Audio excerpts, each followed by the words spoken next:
Pleasant morning to each and everyone. We will going to present our final presentation entitled Table of Specification, Assessment and Item Analysis.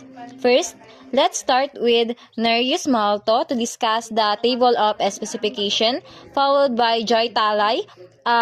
She will going to discuss the computation, the number of hours and the number of items. Next is the test question. Ronaldin Splana will go in to discuss the test 1, Amy Tagaltal, the test 2, Roylan Bungat, test 3, Karen Valoncio, item analysis, Casey Magkawas, score list, Bea Bragais, essay scoring, item analysis by upper and lower group presented by Ella Molina, interpretation of the result by Ian Tarubago and Arian Adriano. Good morning everyone. I will discuss the table of specification. Our major topics: bahagi at sangkap ng dula. Paksa sa grade 9. Learning outcomes. Natutukoy ang iba't ibang bahagi at sangkap ng dula. Number of hours, 2 hours. Dahil maikli lamang ito at madaling maisakatuparan. Cognitive level. Cognitive level ay tumutukoy sa antas ng kakayahan ng isang tao sa pag-iisip, pag-unawa, pag-aanalisa at solusyon sa mga problema. Sa remember, meron siyang 7, sa understanding 3, at total number of items is 10. Item placement naman is 1, 2, 3, 4, 5, 7, 11, 13, 16, 17. Second, learning outcomes. Na ipapakita ang tamang pagtukoy sa kahulugan ng bahagi at sangkap ng dula. Number of hours, 2 hours. Remember, 1. Understand, 3. Analyze, 1. Evaluate, 5. Number of items, 10. Item placement, 8, 9, 12, 14, 18, 6, 10, 15, 19, 20. Third, learning outcomes. Nakakagawa ng dula batay sa pagbuo ng mga elemento nito. Number of hours, 2 hours. Evaluate, 3. Create, 7. Number of items, 10. Item placement, 21, 22, 23, 24, 2, 26, 27, 28, 29, and 30. Total of cognitive level. In remembering, 8. Understanding, 6. Analyze, 1. Evaluate, 8. Create, 7. Number of items. Total number of items, 30. Let's come now to the computation. The number of item for learning outcome number 1 is equal to the number of hour for learning outcome divided by the total number of hour times total number of item. 2 divided by 6 is times 30 is equal to 0.33 times 30 is equal to 10. Number of item for learning outcome number 2 is equal to the number of hour for learning outcome divided by to the total number of hour times total number of item. 2 divided by 6 times 30 is equal to 0.33 times 30 is equal to 10. Number of item for learning outcome number 3 is equal to the number of hour for learning outcome divided by to the total of hour times total number of item. 2 divided by 6 times 30 is equal to 0.33 times 30 is equal to 10.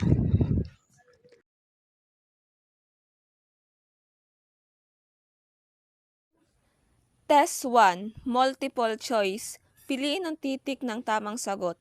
Number 1. Ano ang tawag sa sentral na ideya o mensahe ng isang dula?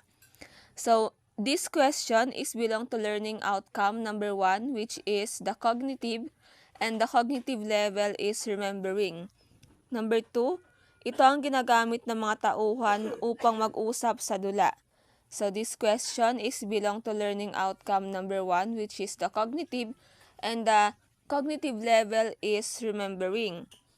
Number 3.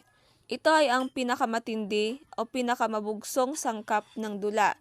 So which is this is belong to learning outcome number 1, the cognitive, and the cognitive level is remembering. Number 4. Ito ang tawag sa anumang pook na pinapagpasyahang pangtanghalan ng isang dula.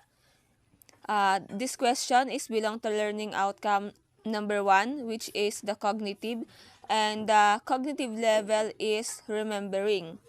Number 5. Ito ay ang paglayo at pagtakas ng mga tauhan sa suliraning nararanasan. The question is belong to learning outcome number 1, which is the cognitive, and the cognitive level is the remembering. Number 6.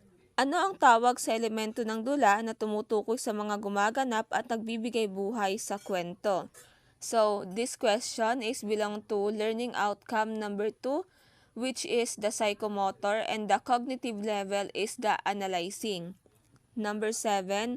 Aling bahagi ng dula ang naglalarawan ng marahang pagtukoy sa solusyon ng tunggalian?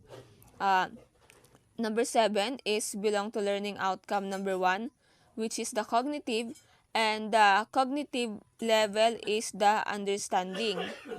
Number 8. Ito ay ang paglalarawan ng buhay na ginaganap sa isang tanghalan.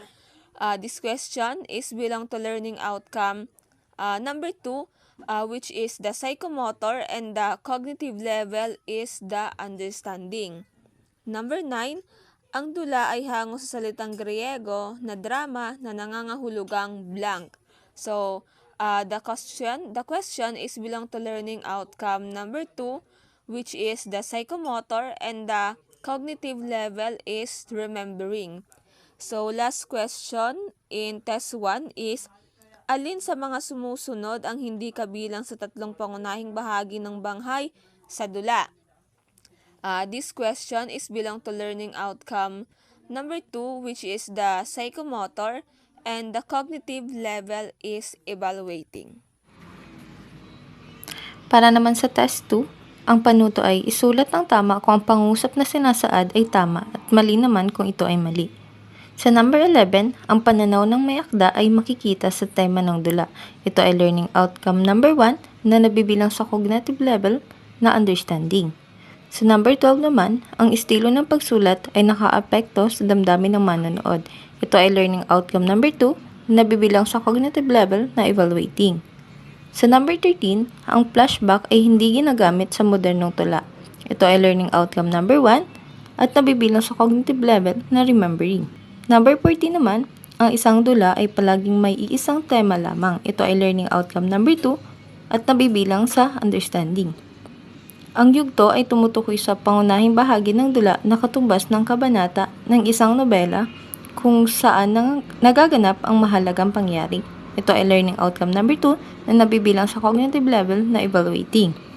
Para sa number 16, ang script ang pinakakaluluwa ng dula. Ito ay learning outcome number 1 na nabibilang sa cognitive level na understanding. Ang number 17, ang tagpo ay ang tawag sa paglabas-masok sa tanghalan ng tauhan. Ito ay learning outcome number 1 na nabibilang sa cognitive level na remembering. Para sa number 18, ang mga aktor ang nagsasabuhay sa mga tauhan sa script. Ito ay learning outcome number 2 at nabibilang sa cognitive level na understanding. Para sa number 19 naman, ang banghay ay tumutukoy sa maayos na pagkakasunod-sunod ng mga pangyayari at sitwasyon sa dula na bumubuo ng kabuuan ng kwento. Ito ay learning outcome number 2 at nabibilang sa evaluating. Para sa huling tanong sa test 2, ang number 20, ang kalakasan ay ang bahagi naglalarawan ng pinakamatinding bahagi o rurok ng tunggalian sa dula. Ito ay learning outcome number 2 at nabibilang sa cognitive level na evaluating. Now, let's come to test 3. Panuto, sagutin ang sumusunod na tanong ayon sa iyong pagkakaunawa. 21 to 23. Pumili ng isang dula na iyong napanood sa telebisyon. Sabihin ang pinakamahalagang aral na iyong natutuhan mula rito at kung bakit ito mahalaga. Ito ay may 3 puntos.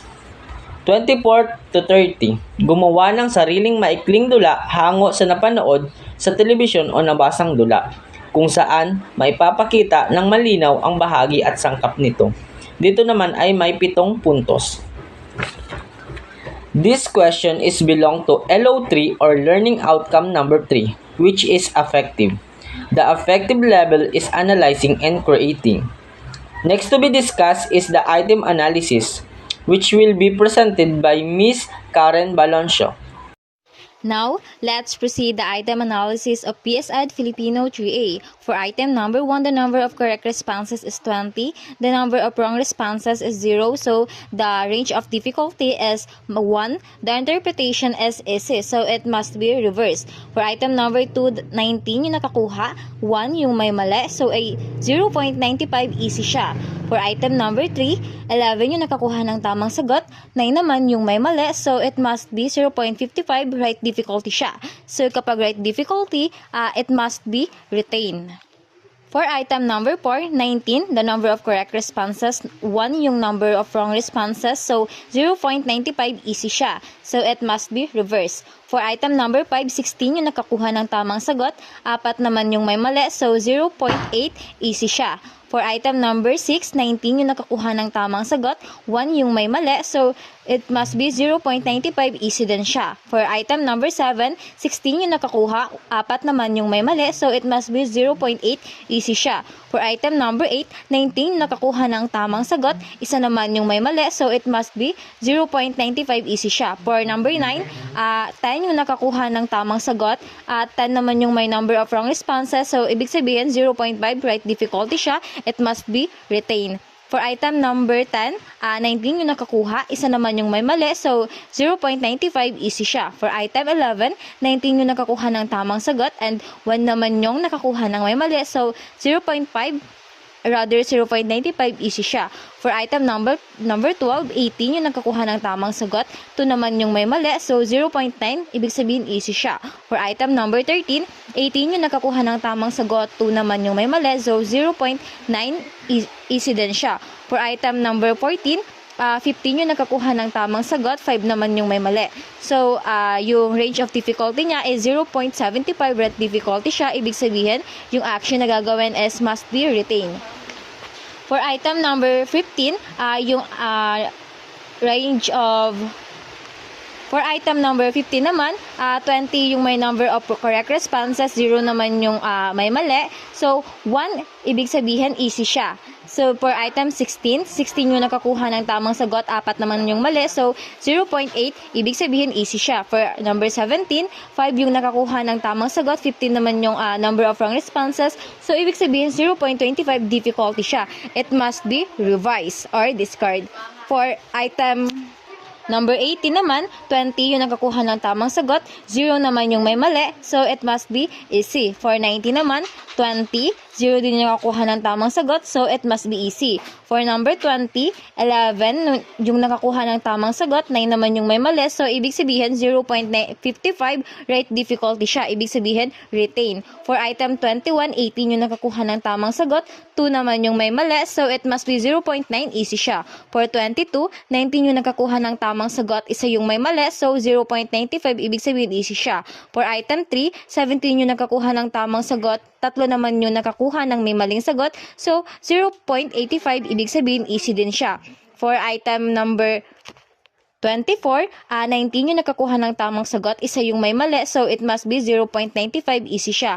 For item 25, 19 yung nakakuha ng tamang sagot at 1 din yung may mali, so it must be 0.95 easy siya. For item number 6, 11 yung nakakuha ng tamang sagot at 9 naman yung may number of wrong responses, so ibig sabihin 0.55 right difficulty siya. It must be retained. For number 27, 19 yung nakakuha ng tamang sagot at 1 naman yung may mali, so ibig sabihin 0.95 ibig sabihin easy siya. It must be revised. For number 28, 19 yung nakakuha ng tamang sagot, 1 naman yung may mali, so it must be 0.95 easy siya. For number 29 naman, 4 yung nakakuha ng tamang sagot at 16 naman yung nakakuha ng mali, so it must be 0.2 difficult siya. Ibig sabihin, kailangan siyang i-revise or i-discard. For number 30 naman, 19 yung nakakuha ng tamang sagot at 1 yung may mali. So, ibig sabihin, 0.95 yung range of difficulty niya. So, it must be easy. Yung action na gagawin is kailangan i-revise siya. Ngayon naman ay dumako tayo sa score list ng BS Ed Filipino. Mayroong 20 students na nag-take ng exam during examination. Number 1, Ladya got the correct perfect score which is 30. Number 2, Mimay 29.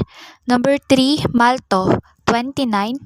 4, Linjo 27 score. Number 5, Balonsyo 26. Number 6, Bragais 26. Number 7, Bursula 26. Number 8, Esplana 26.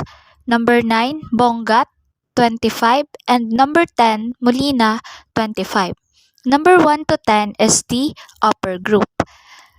Number 11, Adriano 25. 12, Tarbago 25 score. Number 13, Hade 25. Number 14, De Los Santos, 24. Number 15, Ayen, got 24 score. Number 16, Pelaes, 24. 17, Akuli, 23 score. 18, Semeniano, 22. 19, Ayapana, 21 score. And number 20 is Rional, got 13 score. Number 11 to 20 is the lower group. Next is the essay scoring na will be discussed ni Miss Bea Bragais.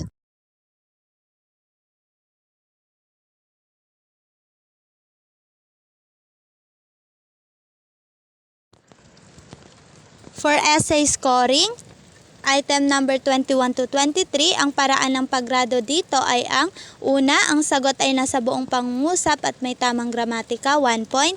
Siguraduhin ang mga sagot ay natatangi at malikhaing may sariling interpretasyon, 1 point. Ang sagot ay nauugnay sa tanong at paksa ng pagsusulit, 1 point. For item number 24 to 30, ang paraan naman ng paggrado dito ay ang una, malinaw na hango sa napanood o nabasa, ngunit may sariling twist o interpretasyon, 3 point. Kompletong bahagi at sangkap, may simula, gitna at wakas na maayos ang daloy ng kwento. Kompleto ang tauhan, tagpuan, dialogo at banghay, 3 points. Ang huli ay nagpapakita ng bagong ideya o malikhaing pagbabago mula sa orihinal, 1 point.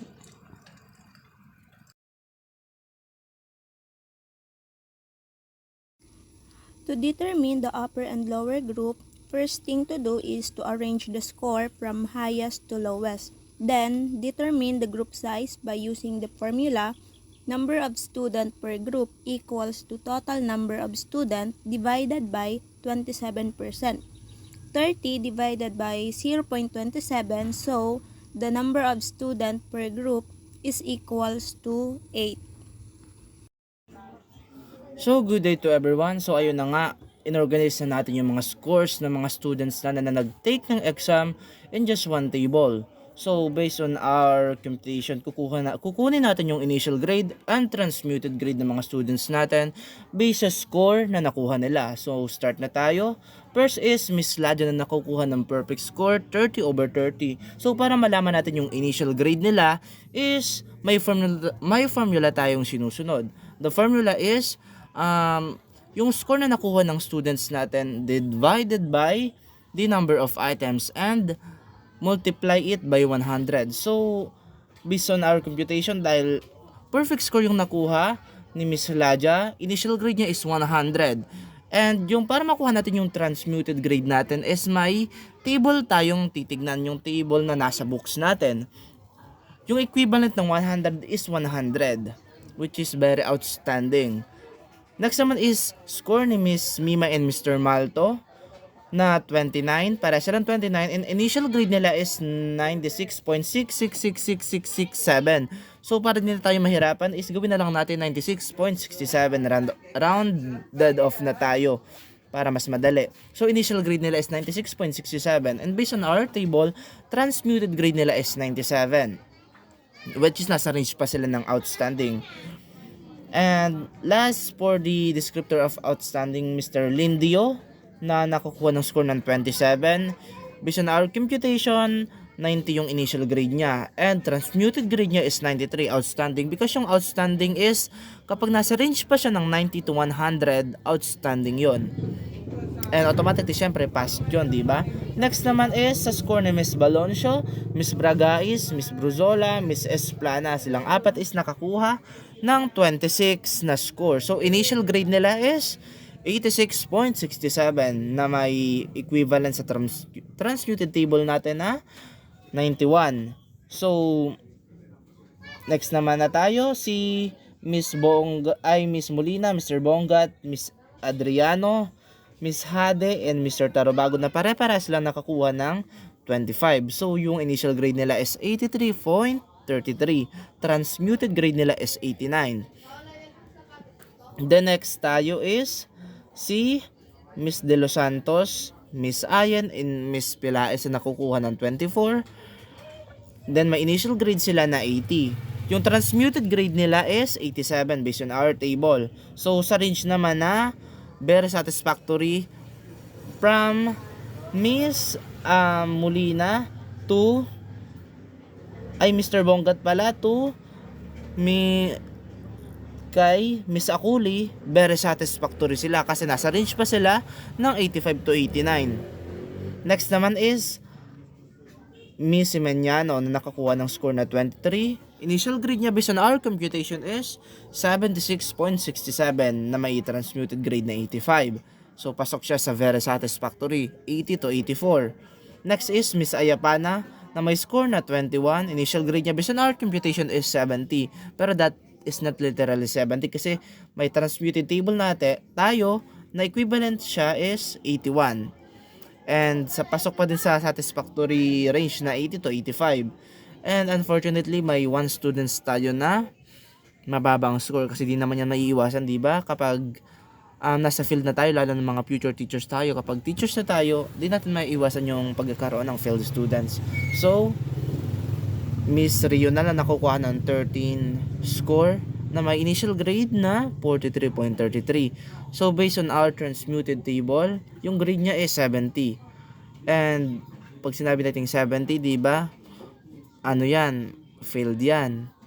Yung descriptor niya based sa table natin is nasa below 75 siya. So, she did not meet the expectation. Failed po siya.